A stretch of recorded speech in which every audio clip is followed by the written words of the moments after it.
Hey guys, so in this video I'll be solving this challenge called a set dot intersection bracket operation. Let's go through this. So it is similar to what we have done in something in union set dot union. Just a small operation change we will be doing here. It's in intersection. So if you are aware of set intersection, then it will be easier for you.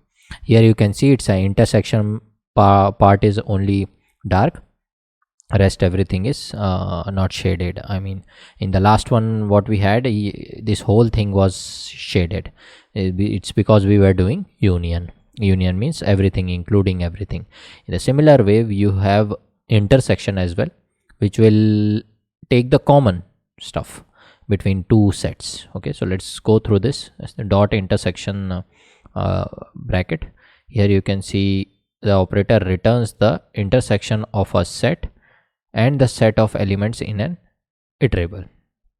Okay, so it will give the basically common part between two sets. Sometimes the AND operator is used in place of dot intersection operator. In the last one what we had used in union, we used a line which is above enter. You can see straight line. Okay, but it only operates on the set of elements in set. So you have to convert everything into set, then and then only you can use this guy. Okay, the set is immutable, means it original sets won't change after taking this operation. So similar to what we have seen before. There are example, you can see this. I don't think I have to go through this. Now here you can see what task we have. Shall I go through this? Anyway, set dot hacker, this we have seen. So intersection rank. So what is common between these two guys? K is common and A is common, so A and K are there. So that's the intersection operation. Here also you can do, you have this set S and you are applying intersection with this another set, you have A and K. Likewise you can see here you have R, A and K, and you are taking enumerating R, A and K with S, so you don't have anything at all common. Okay, you are enumerating. And here you can see if you have rank 1, means like whole thing, this as a whole it will see. So you don't have anything like this in S, that's why it is empty. So it's similar to what we have seen before. Here they have used this and ampersand sign. Okay, so that we will be using here.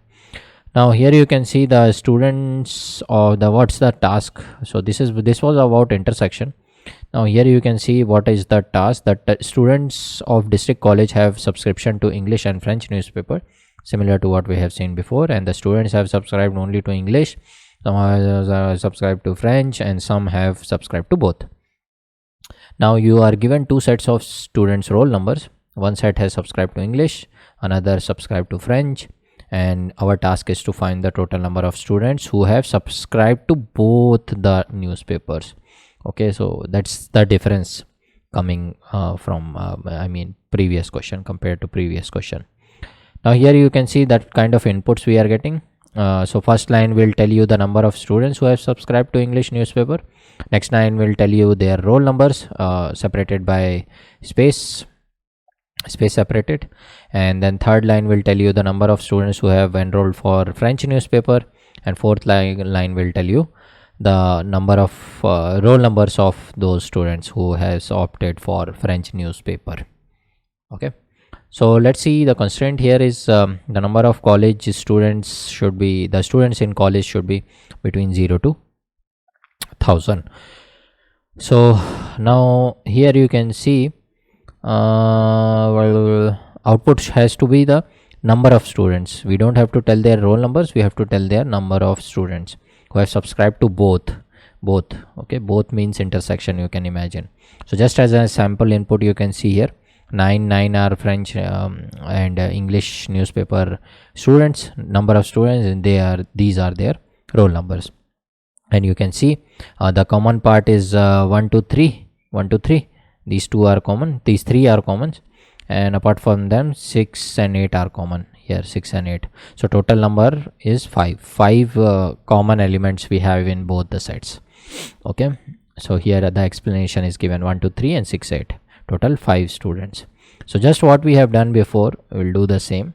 So I'll write e students, e stud, then e roll numbers, then I'll write same. I'll copy, I should not copy, but I can cheat here. So F, I'll do it, F roll numbers and F students. So what does this mean is E students means the number of English newspaper subscribed student. E roll number means their roll numbers. F students means F French, the students who have subscribed French newspaper, total number of students and their roll number. Okay, so first one will be integer type, so I'll take integer input. Then the second one is space separated, and I have to convert into set, because then and then only I can apply the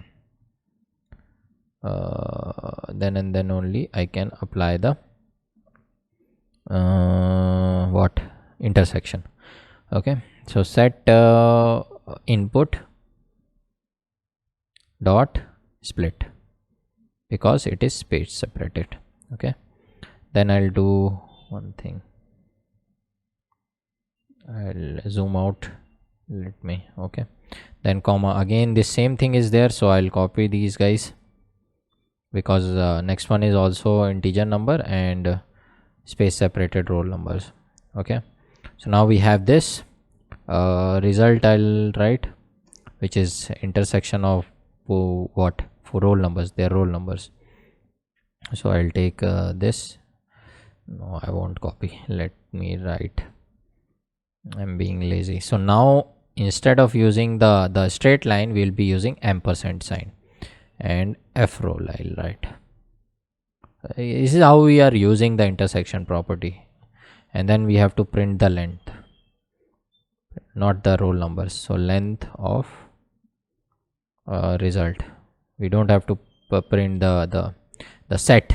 Okay, so we just have to count the numbers, how many elements are there in this set, and then that's it. So let's run it. We have passed, let's submit, all the test cases are passed.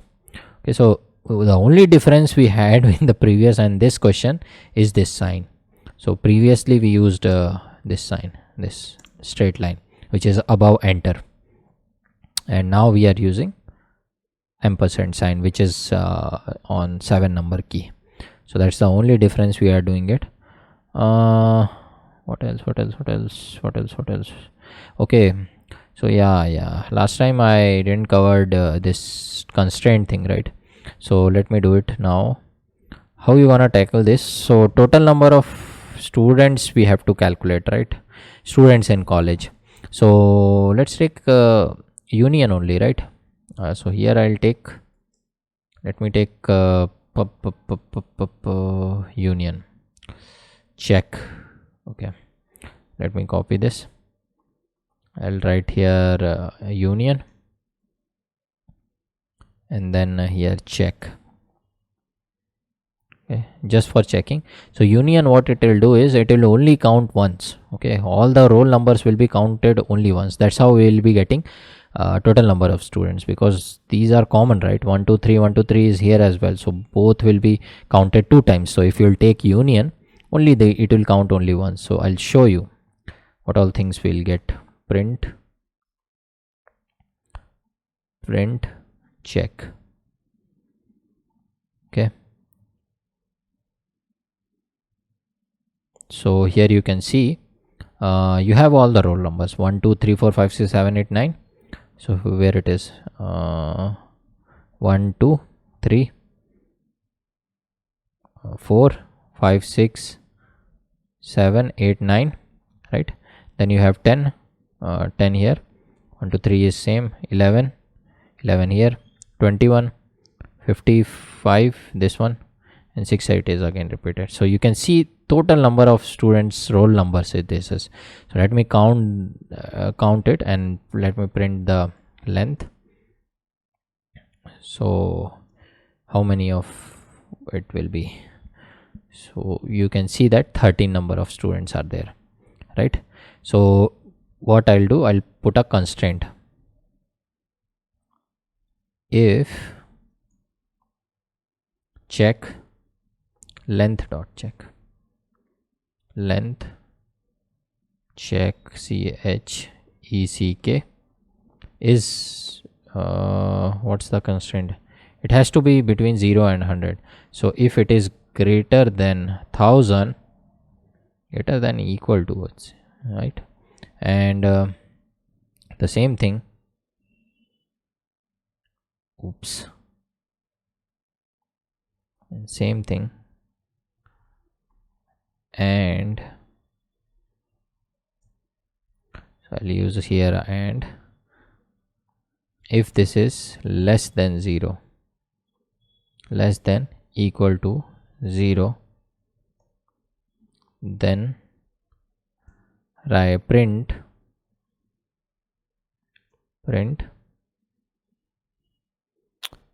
total number of students is out of range. Okay, that will be great, I think. And stop. How it will break? I mean, I've completely forgot how to write break or something. I mean, system exit it was, I think, sys dot exit, if I am correct. Here I have to import sys. Okay, I think I'm not correct. yeah, correct. What it will do is we don't have to print this now.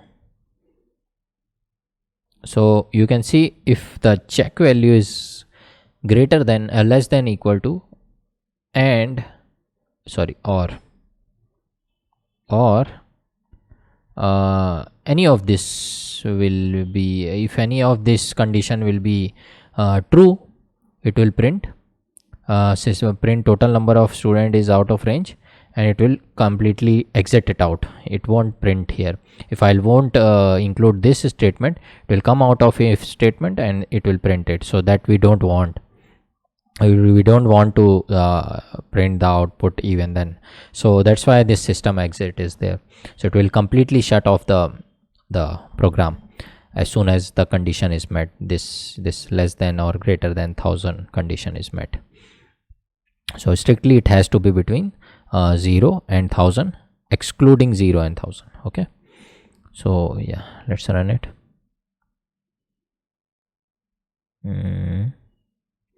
Actually it is not necessary, but still it's I'm just showing you. Yeah, correct. Okay, so this was an easier one, same as before last one. So I'll exit the full screen. Okay, so now I'll go to the next one.